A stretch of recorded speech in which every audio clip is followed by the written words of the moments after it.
Hello friends, welcome again in my channel. So आज हम करने वाले हैं अपनी फ्लेमिंगो बुक के थर्ड चैप्टर को, जिसका नाम है डीप वाटर। इसके ऑथर है विलियम डॉगलस। सो सबसे पहले हम इस चैप्टर की शॉर्ट समरी देख लेते हैं। सो जो ये स्टोरी है डीप वाटर, ये ऑथर की ऑटोबायोग्राफी से ली गई है, जिसका नाम है मैन एंड माउंटेन्स। इस ऑटोबायोग्राफी या फिर इस स्टोरी में ऑथर बताते हैं कि किस तरीके से उनको वाटर से फियर है और बाद में वो किस तरीके से उस फियर को अपनी पावर बना लेते हैं। विलियम डॉगलस कहते हैं कि जब वो 3 या 4 ईयर ओल्ड थे, वो अपने फादर के साथ कैलिफोर्निया बीच गए थे और वहाँ पे उनके ऊपर से एक बड़ी सी वेव जाती है, पानी की लहर जाती है, जिस कारण से उनके मन में पानी के लिए डर बैठ जाता है। पर विलियम डॉगलस हार नहीं मानते हैं। जब वो 10 या फिर 11 साल के होते हैं तो वो वापस से डिसाइड करते हैं कि वो स्विमिंग सीखेंगे। तो वो स्विमिंग सीखने के लिए YMCA पूल को ज़्यादा बेटर मानते हैं as compare to Yakima river. So वो डिसाइड करते हैं कि वो YMCA पूल में स्विमिंग सीखेंगे। लेकिन जब ऑथर YMCA पूल जाते हैं स्विमिंग सीखने के लिए, तो वहाँ पे उनकी चाइल्डहुड मेमोरीज, जो उनका चाइल्डहुड फियर था, वो उनके सामने आ जाता है।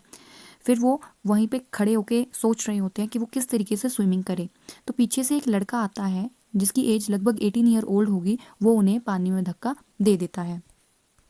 विलियम डॉगलस पानी के सबसे डीपर एंड की तरफ जा रहे होते हैं। डीपर एंड मतलब कि जिस तरफ 9 फुट गहरा पानी होता है, उस तरफ जा रहे होते हैं। तो विलियम डॉगलस प्लान करते हैं कि जब वो पानी के सरफेस में पहुंच जाएंगे, स्विमिंग पूल के सरफेस में पहुंच जाएंगे, तो वो वहाँ से एक बहुत बड़ी सी छलांग मारेंगे और जिसके कारण वो क्या है, ऊपर सरफेस पे आ जाएंगे।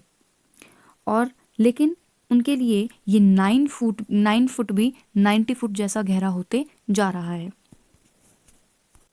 विलियम डॉगलस जब अपनी आंखें खोलते हैं तो उनको चारों तरफ सिर्फ पानी दिखता है और वो आवाज़ लगाने की कोशिश करते हैं, लेकिन वो आवाज़ पानी में ही गुम जाती है, वो पानी से बाहर आती ही नहीं है।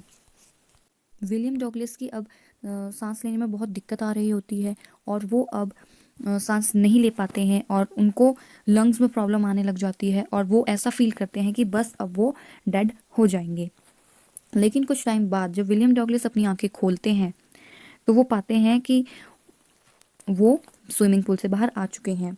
और वो लड़का कहता है जिसने विलियम डॉगलस को पानी में डाला था कि मैंने तो सिर्फ मजाक किया था, तुम तो सीरियस हो गए थे, तुम्हें तैरना नहीं आता है, तुम्हें स्विम करना नहीं आता है। अब विलियम डॉगलस इस इंसिडेंट के बाद तो बिल्कुल भी जहाँ पे पानी दिखता है वहाँ पे जाते ही नहीं थे। एक तो पहले ही उनके मन में जो चाइल्डहुड फियर था वो तो बहुत था ही, लेकिन अब उनके मन में इतना फियर बढ़ चुका है कि वो जहाँ पे भी उन्हें पानी दिखता है वो वहाँ पे नहीं जाते हैं। लेकिन उस इंसिडेंट के बाद वो कुछ टाइम बाद क्या करते हैं, वो वापस से डिसाइड करते हैं कि वो स्विमिंग सीखेंगे। तो इन बातों से ऐसा लगता है कि विलियम डॉगलस है वो हार नहीं मानेंगे, वो स्विमिंग सीख के रहेंगे। तो विलियम डॉगलस क्या करते हैं, स्विमिंग सीखने के लिए एक इंस्ट्रक्टर को हायर करते हैं और स्विमिंग सीखते हैं। तो फिर जो इंस्ट्रक्टर है वो उनको हफ्ते में 5 दिन स्विमिंग सिखाता है और इंस्ट्रक्टर अब उन्हें स्विमिंग सिखाता है। उनकी बेल्ट में एक रोप बांध लेता है और अपने अकॉर्डिंग वो उस रोप को लूज़ करता रहता है और पुल और पुश करता रहता है अपने अकॉर्डिंग। और इस तरीके से विलियम डॉगलस है जो स्विमिंग सीख जाते हैं। फिर कुछ टाइम बाद अब जो इंस्ट्रक्टर है वो उन्हें सिखाता है पानी में किस तरीके से एक्सेल किया जाए। विलियम डॉगलस पूरी तरीके से स्विमिंग सीखने के बाद अब डिसाइड करते हैं कि वो अपने फियर पे काबू पा चुके हैं पूरी तरीके से, तो अब उसका टेस्ट लेंगे। तो वो क्या करते हैं, वो जाते हैं वॉर्थ ट्रिक्स आइलैंड और वहाँ से छलांग लगाते हैं और स्विम करते हुए सीधे स्टेप एक्ट आइलैंड पहुँच जाते हैं। और इस पूरे इंसिडेंट से, अपने पूरे लाइफ में जो उनके साथ हुआ है, उनसे वो 2 चीज़ें सीखते हैं। सबसे पहले वो सीखते हैं टेरर ऑफ डेथ। उसके बाद दूसरी चीज़ वो सीखते हैं टेरर ऑफ फियर। और इस स्टोरी से हमें पता चलता है कि किस तरीके से हम डर के आगे जीत पा सकते हैं।